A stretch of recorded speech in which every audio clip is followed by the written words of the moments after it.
Всем привет! Ростов-на-Дону. Завершена очередная работа. Построили отопительный прибор в частном доме. Чугунная топка в кирпичном корпусе. Отопительный прибор конвективного типа. Корпус будет покрашен белой краской. Такой стиль под старину. Вот на этом месте будет стоять деревянная балка. Решетки для забора холодного воздуха с пола, для выхода горячего воздуха сверху. С другой стороны точно такие же решетки установлены с двух сторон, снизу и сверху.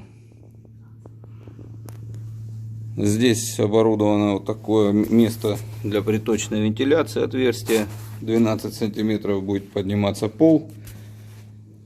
Труба будет опускаться в подвал. Подвал не герметичный. И приток воздуха будет обеспечен прямо к самому топливнику.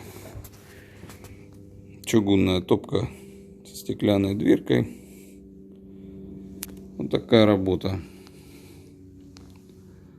В таком виде сдаем работу.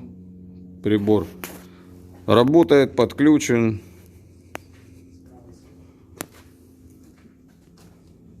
Возможно, удастся снять в интерьере, когда уже будет дом построен, люди вселятся. Ну, как правило, почему-то нам забывают об этом говорить. Но это не важно. Иногда присылают заказчики видео, иногда не присылают.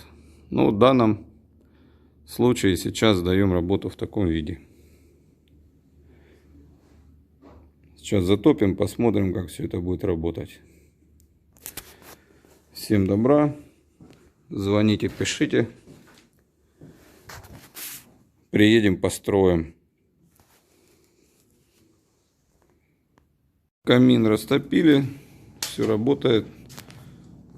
Все хорошо.